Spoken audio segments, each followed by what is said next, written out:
அனைவருக்கும் வணக்கம். வாரம் ஒரு அக்குபஞ்சர் புள்ளி அப்படின்ற வரிசையில இன்னைக்கு நாம பார்க்க போற புள்ளி ஷின்ஷு அப்படின்னு அழைக்கக்கூடிய UB15 அப்படின்ற பாயிண்ட். இந்த புள்ளி எங்க இருக்கு அப்படின்னா ஸ்பைனல்ல 5வது விலா எலும்புக்கு கீழே இருக்கு. அதாவது ஸ்பைனல்ல இருந்து 1.5 சைடில் வர்ற புள்ளியா இருக்கு. ஸோ இந்த புள்ளியை போடும்போது என்ன பலன் அப்படின்னு இருதயத்திற்குனாவே இருதய பிரச்சனைக்கு அப்படின்றது நமக்கு தெரியும். ஆனால் அதை விட ரொம்ப முக்கியமான விஷயம், இதை எந்த பிரச்சனைக்கு போடலாம் அப்படின்னா போதைக்கு அடிமை, அதாவது போதைக்கு அடிமையாகி அதுல இருந்து திருந்தணும்னு நினைப்பாங்க இல்லையா, அப்ப அவங்களால அவங்கள கண்ட்ரோல் பண்ணிக்க முடியாது. இந்த போதை அப்படின்றது வெறும் லிகர் மட்டும் இல்லை, நம்ம எது வேணாலும் எடுத்துக்கலாம். அதாவது ஏதாவது ஒரு விஷயத்த காஃபியை அடிக்ஷனாக இருக்காங்க, ஏன்னா காஃபி குடிக்கலைன்னா எனக்கு தலைவலி வந்துடுது அப்படி சொல்கிறாங்கல்ல, அந்த மாதிரி விஷயங்கள் இல்லை, ஏதாவது ஒரு ஹேபிட்டு அவங்களுக்கு ரொம்ப பழக்கமான விஷயமா இருக்கிறது. அதாவது ஒரு நாளைக்கு இத்தனை முறை டீ குடிக்கணும், இல்லை ஒரு நாளைக்கு இது ஏதாவது ஒரு சீரியல் பார்க்கலைன்னா என்னால் முடியாது, இப்படி ஏதோ ஒரு விஷயத்துக்கு அடிமையாகி இருக்காங்க இல்லையா. இது எல்லாத்துக்குமே மாத்துறதுக்கு இந்த பாயிண்ட்டை சொல்யூஷனாக யூஸ் பண்ணலாம். எப்படி அப்படின்னு கேட்டிங்கன்னா, இப்போ இருதயத்தோட வேலையே நமக்கு பிளட்டை பம்ப் பண்ணி உடல்ல உள்ள எல்லா இடத்துக்கும் எல்லா செல்ஸுக்கும் அனுப்பக்கூடிய வேலையை இருதயம் பார்க்குது. ஸோ இந்த இருதயத்தினுடைய இதை நம்ம எப்படி பார்ப்போம் அப்படின்னா இன் ஆர்கன் அப்படின்னு பார்ப்போம். இன் அப்படின்றப்போ அங்கே கொஞ்சமாவது குளிர்ச்சி அப்படின்ற ஒரு சேமிப்பு இருக்கணும். அந்த குளிர்ச்சி இல்லாமல் அது அதிக உஷ்ணம் அடையும் போது ஏற்படக்கூடிய நிலை தான் இது எல்லாத்துக்குமே காரணமா இருக்கு. அதிக உஷ்ணம் அடையும் போது என்ன ஆகுதுன்னா ஹை பிபி ஆகுது. இப்போ அவங்களுக்குலாம் என்ன வரும், அப்படியே ஸ்வெட்டிங் ஆகும், என்ன செய்யறதுன்னே தெரியாது, படபட படபடன்னு வரும், நாக்கு உளரும். இந்த மாதிரி அந்த ஹார்ட்டோட ப்ராப்ளம் எல்லாத்தையுமே நீங்க இந்த ஏதோ ஒரு விஷயத்துக்காக அடிக்ட் ஆனவங்களை யோசிச்சு பாருங்க. ஒரு ஒண்ணு இல்லை, செல்போன்ல கேம் விளையாடுறத பயங்கர இதா வச்சிருப்பாங்க. அவங்ககிட்ட இருந்து அந்த இதை வாங்கிட்டா அவங்களுக்கு வர்ற ஆத்திரம், கோபம், அப்படி என்ன செய்யறதுன்னு தெரியாம எந்த முடிவு எடுக்க முடியாம, இது எல்லாமே இருதயத்தோட சம்பந்தப்பட்டதுதான். ஸோ இதை ஒரு விஷயத்துல இருந்து நீங்க அவங்கள மாத்தணும் அப்படின்னு நினைச்சீங்கன்னா அவங்களுக்கு இந்த பிரச்சனைகள்லாம் இருக்கும். ஏன் அப்படி ஏற்படுது அப்படின்னா, இப்ப ரத்தம் அப்படின்றது நமக்கு நீர்ம வடிவத்துல இருக்கக்கூடியது. அது பிளட் வெசல்ஸ் மூலமா போகுது. இப்ப நம்ம ஹாட்டான ஒரு பைப்பை யோசிச்சுக்கோங்க. அந்த ஹோஸ் மூலமா அந்த ஹாட்டா வாட்டர் போகும்போது அந்த இதோட நிலைமை என்ன ஆகும், நல்ல வெயில்ல இருக்கும்போது அப்ப என்ன ஆகும்னா அந்த வாட்டர் அந்த பைப் என்ன ஆக ஆரம்பிக்கும்னா குழா அப்படியே நெகிழ்வு கொடுக்கும், விரிய ஆரம்பிக்கும். ஸோ இதே மாதிரிதான் நமக்கு அங்க உஷ்ணமே குளிர்ச்சியே இல்லாம அதிகமான உஷ்ணம் இருக்கும்போது அங்க உள்ள இரத்த நாளங்கள்லாம் விரிவடையுது, வீக்கம் அடையுது. ஸோ அங்க உள்ள அந்த இரத்தமும் என்ன ஆகுதுன்னா அதிகமா சூடேற ஆரம்பிக்குது. அப்படி சூடேற ஆரம்பிக்கும் போது என்ன ஆகும்னா வாட்டர் எப்பவுமே அதிக கொதிநிலைக்கு அதிகமான உஷ்ணம் வரும்போது என்ன ஆக ஆரம்பிக்கும்னா எவாபரேட் ஆக ஆரம்பிக்கும். ஸோ அதே மாதிரிதான் இங்கேயும் நடக்குது.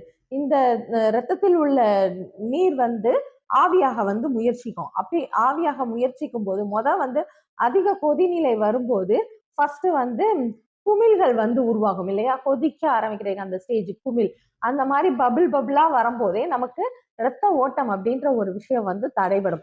ஸோ இது நார்மலா இருதய கோளாறுல இருக்கிறவங்களுக்கு இருக்கும். அப்ப இரத்த ஓட்டம் தடைபடும் போது எங்க தேவையோ அந்த இடத்துக்கு தேவையான ஊட்டச்சத்தும் ஆக்சிஜனும் ஏதோ ஒரு இடத்துக்கு பற்றாக்குறையா இருக்கும் போதே நமக்கு என்ன ஆக ஆரம்பிக்கும்னா படபடன் வரும், வேர்த்து கொட்டும், அப்படி கையெல்லாம் நடுங்க ஆரம்பிக்கும். ஸோ இந்த மாதிரி பிரச்சனை இருக்கு அப்படின்னாவே இங்க அதிக உஷ்ண நிலையில இருக்கு அப்படின்றத தெரிஞ்சுக்கலாம். அப்ப பபிள் பபிளா இருக்கும்போது அந்த ஓட்டம் கண்டிப்பா தடைபடும். எல்லா இடத்துக்கும் போறது மாதிரி போக முடியாது. கொஞ்சம் இடத்துல பிளாக் ஆகி போற மாதிரி இருக்கும். ஸோ இந்த மாதிரி விஷயங்கள் நமக்கு இருதயத்தில் நடக்கும்போது இந்த பிரச்சனை ஏற்படுது. சரி, இதுக்கு போடலாம். அதே மாதிரி அவங்களுடைய 2வது பிரச்சனையும் பார்த்தோம்னா அவங்க என்ன செய்வாங்க, பேச்சு உளரும். இல்லைன்னா என்ன பண்ணுவாங்கன்னா திக்கி திக்கி திக்கி பேசுவாங்க. ஸோ அந்த பேச்சு உளறுதல் இல்லைன்னா திக்கி திக்கி பேசுதல், இந்த 2 விஷயத்துக்குமே நம்ம வந்து இதுல இன்னொரு விஷயம் எடுத்துக்கிட்டோம்னா, இருதயத்தினுடைய வெளிப்புற உணர்வு உறுப்பு தான் நாக்கு. ஸோ இவங்களுக்கு வந்து இருதயத்துல இந்த சக்தி வந்து இல்லாததுனால அவங்களுக்கு வந்து பேச்சு வந்து உளறுது. இது வந்து வெறும் ஏதோ ஒரு இதுக்காக அடிமையானவங்களுக்கு மட்டும் இல்ல. நார்மலா வந்து இருதய பலவீனம் உள்ளவங்களுக்குமே தான் நான் சொல்றேன். இந்த 2 சிம்டம்ஸுமே. அப்ப வந்து பேச்சு வந்து உளறுது. அடுத்து வந்து பேச்சு வந்து திக்கி திக்கி பேசுறாங்க. என்ன பேசுறோம், ஏது பேசுறோன்றது வந்து ஒரு தெளிவில்லாம பேசுறாங்க. இப்படி இந்த 3 விதமான விஷயங்களுக்குமே வந்து நமக்கு இந்த பாயிண்ட் வந்து ரொம்ப பயனுள்ளதா வந்து இருக்கும். ஸோ அவங்கள வந்து ஒரு விஷயத்துல இருந்து மீட்டு கொண்டு வரணுன்றப்போ நாம சில பிராக்டிஸ் எல்லாம் கொடுப்போம். ஸோ அதோட சேர்ந்து இந்த புள்ளியும் போடும்போது அது வந்து நம்மளுடைய உடல்நிலையை வந்து ஸ்டேபிளா வந்து வைக்கிறதுக்கு உதவும்.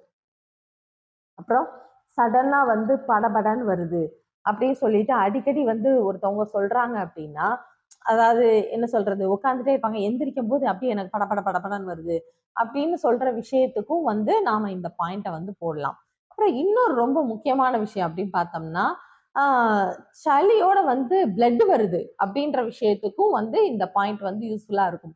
எப்படி அப்படின்னா, நமக்கு வந்து ஹார்ட்ல இருந்து தான் வந்து லங்ஸ்க்கு வந்து பிளட் வந்து போகுது. இங்க வந்து அதிகப்படியான ஒரு ப்ரெஷர் உருவாகுதுன்னு வச்சுக்கோங்களேன். அதாவது ஹார்ட்ல இந்த பபிள் வரும். அதுக்கப்புறம் நான் சொன்ன மாதிரி ஸ்டீம் ஆவியா வந்து மாற ஆரம்பிக்கும். அப்ப அந்த நீராவி வந்து அங்க உள்ள அந்த பிளட் வெசல்ஸ்குள்ள இருக்கும்போது என்ன ஆகும்னா, அங்க வந்து பயங்கரமான ஒரு ப்ரெஷர் வந்து இருக்கும். அந்த ப்ரெஷரோட வந்து பிளட் வந்து இப்ப லங்ஸுக்கு போகுது அப்படின்னா, அங்க இருந்து நமக்கு வந்து பிளட்டும் சேர்ந்து வெளியே வர்றதுக்கு வந்து வாய்ப்பு வந்து நிறைய இருக்கு. ஸோ ஒருத்தவங்களுக்கு சளியோட பிளட் வெளியே வருது அப்படின்னாலுமே, நாம அந்த நேரத்துக்கு வந்து இந்த பாயிண்ட் போடும்போது ஒரு நல்ல ஒரு ரிசல்ட் இருக்கும். வீட்ல நீங்க பண்றதா இருந்தா மென்மையா வந்து அமைக்க கொடுத்தா போதும். ஏன்னா ஸ்பைனல் கிட்ட இருக்கிறத நாம வந்து அழுத்தி அமுக்கணும்னு கிடையாது. நீடில் போட தெரிஞ்சவங்களா இருந்தா நீடில் போடுங்க. இல்லைன்னா மென்மையா மட்டும் அமுக்கி விடுங்க. சரி. அடுத்து இன்னொன்னு என்ன அப்படின்னு பார்த்தோம்னா, இது வந்து மூளை சம்பந்தப்பட்ட பிரச்சனைக்கும் வந்து போடலாம். மூளையில அதாவது நம்ம இந்த போதைக்கு அடிமையாகி இருக்கிறவங்களெல்லாம் என்ன சொல்லுவோம்? மூளை மழுங்கி போச்சா? என்ன பேசுறேன்னே தெரியாம ஒளர்ற அப்படின்ற மாரி விஷயம்லாம் சொல்லுவோம் இல்லையா?